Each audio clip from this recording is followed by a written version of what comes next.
Uh, the remote control for the PowerPoint.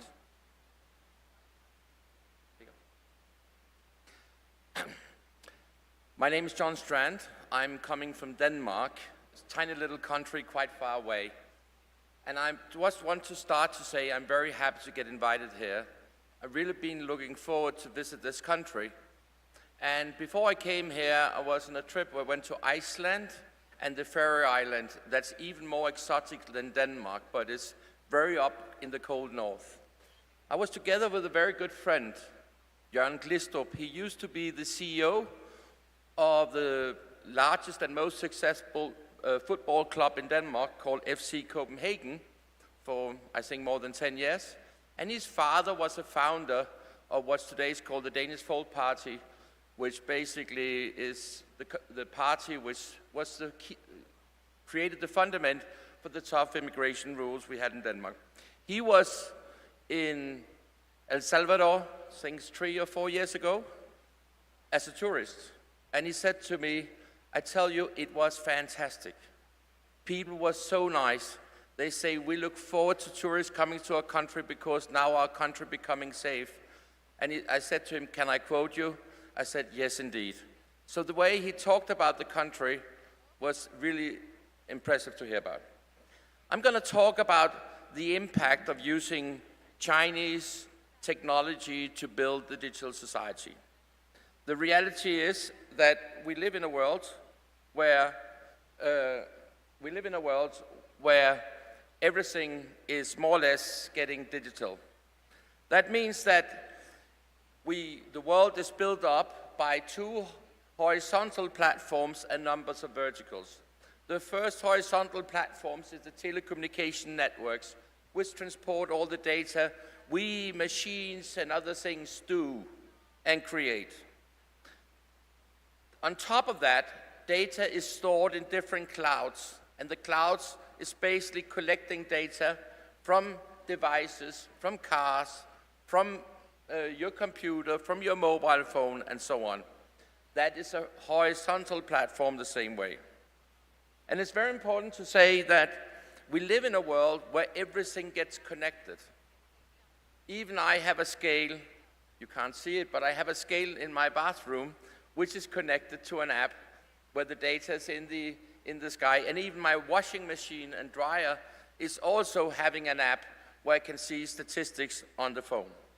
So everything gets connected. That gives us a lot of possibilities, a lot of opportunities, particularly if we combine these things with AI. But it's also very important to understand that we have to consider who are our partner.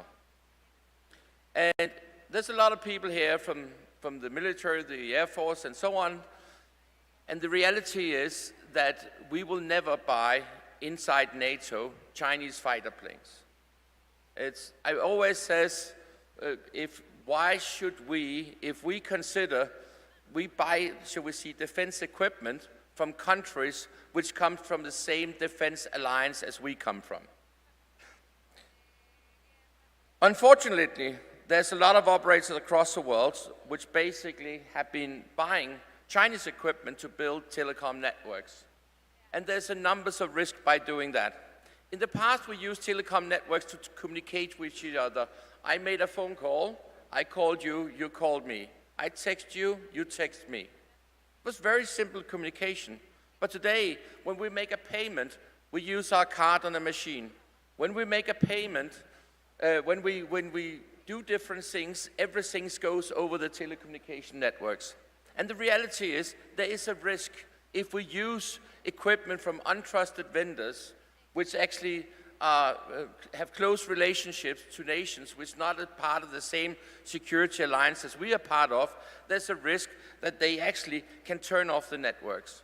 Or they can stop delivering updates of the software, which actually means that the networks will decline and work later on.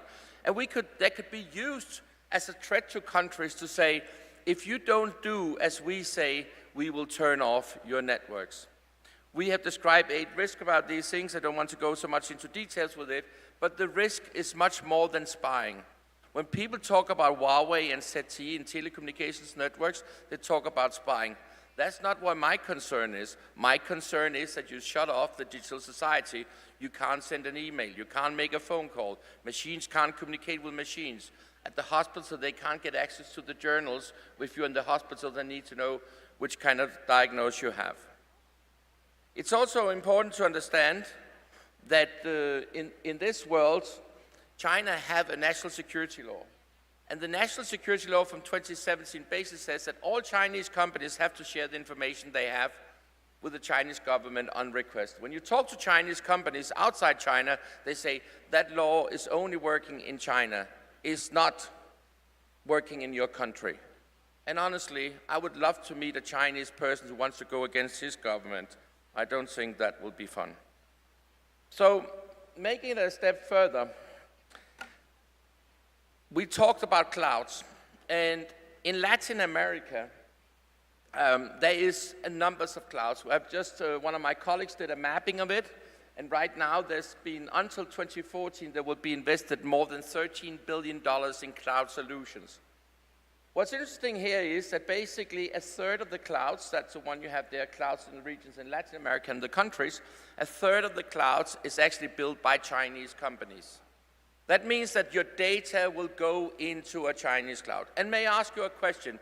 When you install an app on your phone, do you know where the data goes? Do you know which cloud it goes into? We have no clue at all.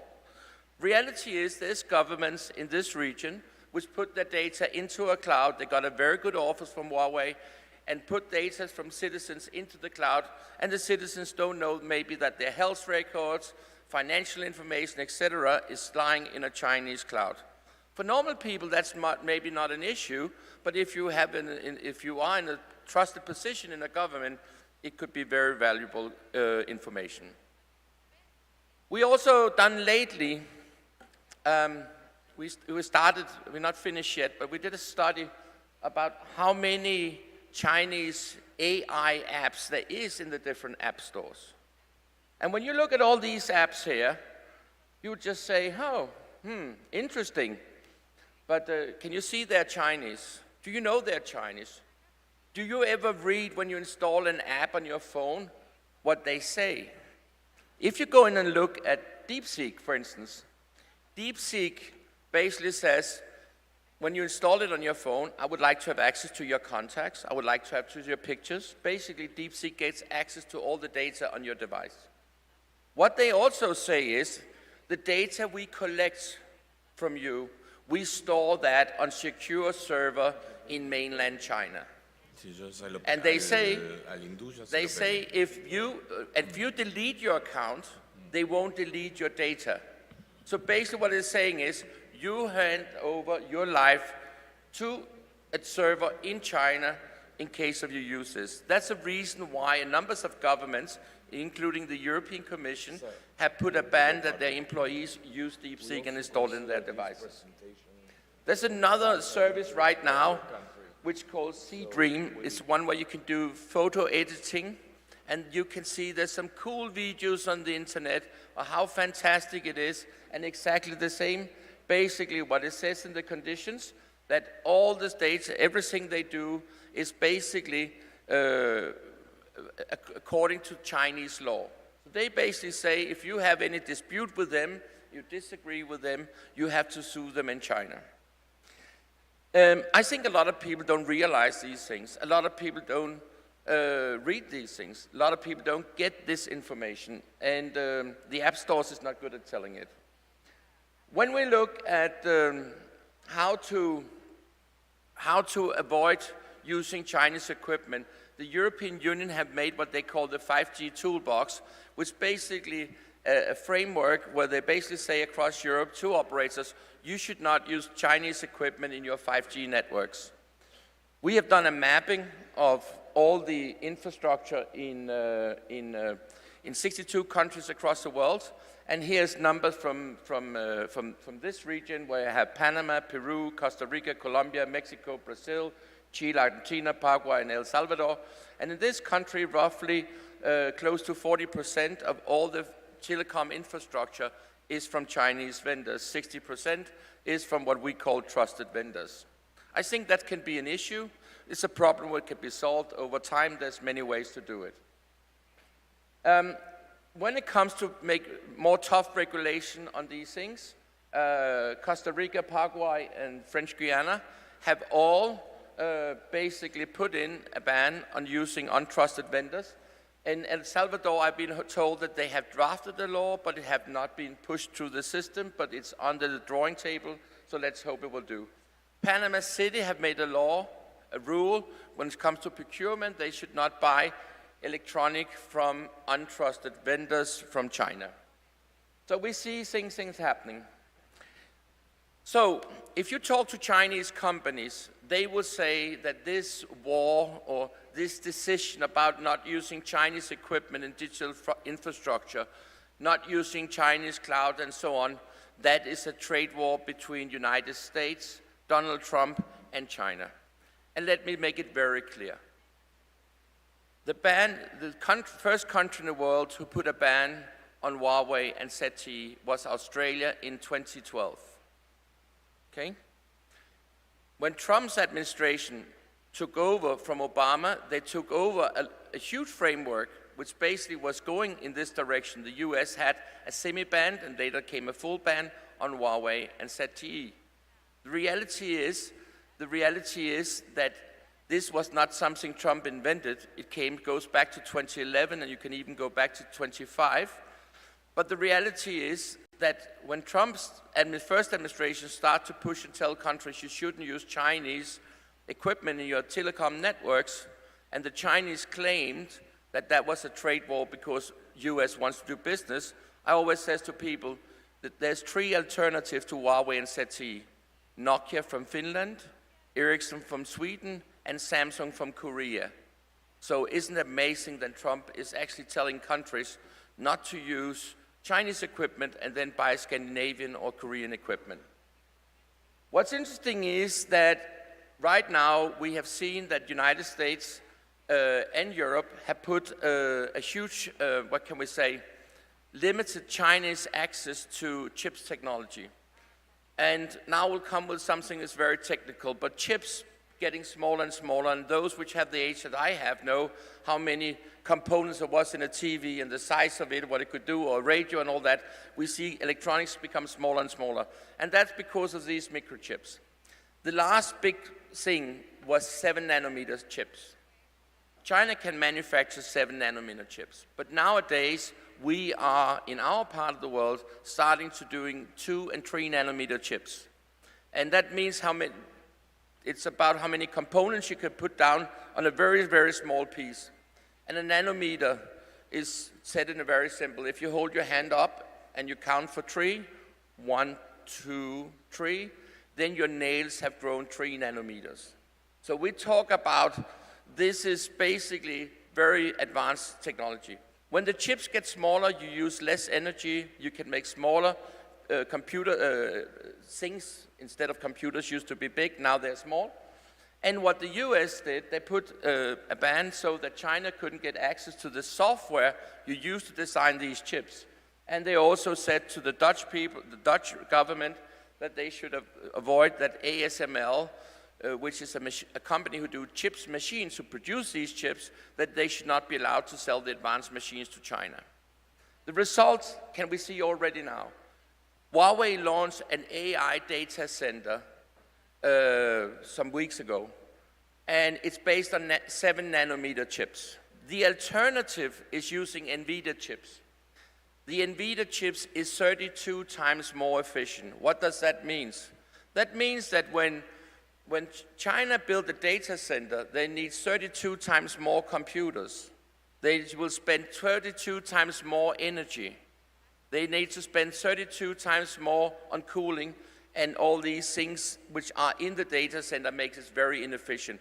Because the only way to compensate for you're not capable to get access to 2 and 3 nanometers chips is by using more 7-nanometer chips to achieve the same. So actually, it is working, and this is stalling the Chinese developing right now. This is a problem. Huawei launched a laptop a short time ago. It had the same chips in it as the same laptop they launched 5 years ago. They've not been able to get access to the new technology. The list is long. Another very good example is that during Trump's first administration, Trump tried to put a pressure on companies to move production out of China. Apple decided in 2019 to move 20% of their production to India. And then now they decide to move additional 20%. In Q2 2024, 61% of the mobile phones sold in the US came from China, 40% from Korea, or 39%.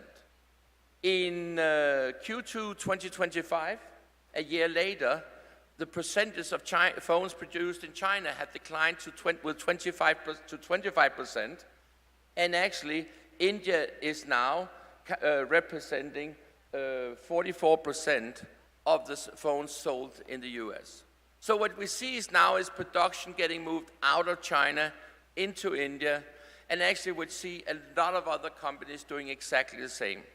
So basically the sanctions which the Americans do against China have a huge positive impact on other countries because these companies are moving production out of China and into other countries.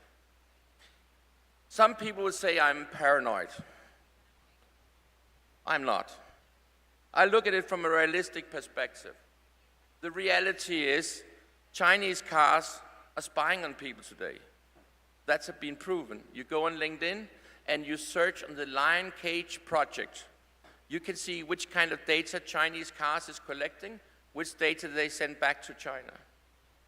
China is threatening countries that say, if you put a ban on our stuff, then we will punish you. We saw that when the Chinese ambassador to Germany said that on the yearly event last year of the German car industry, that's saying if they put a ban on Huawei in Germany, then it will be devastating for the German car industry. The reality is China is doing the same. The Chinese vendors' market share on telecom infrastructure in China is 98%. Okay? So basically, they do these things. And then we can talk about all the other things we have regarding China. So what I'm trying to say to people in Latin America, you should learn from the European Union because we made the 5G toolbox, which is a quite good tool to secure that you get access to secure networks. On our website, there's a lot of information on it, and we'd love to share it with you. You should also consider saying, who is our friends? Because what I personally believe is that the world will be split into the good guys and the bad guys. In my definition, the good guys is those which live in the free worlds, democracies, where we respect people, we live with peace, etc. And then there's totalitarian states like China who consider North Korea, Iran, and Russia as their friends. And let's look at it as a football match. Which team would you prefer to play on? The Chinese, Russian, North Korean, Iranian football team, or the one who represent a country like El Salvador, United States, United Kingdom, Denmark, and a lot of other countries. I hope I could give you some inspiration, but trust me, the Chinese are already today spying on you. Some of your apps is coming probably from Chinese companies. They collect data from your device. You have said yes, so they could get access to data on your device. You don't know which data they're collecting. You don't know where they store them. And have a good life. Thank you.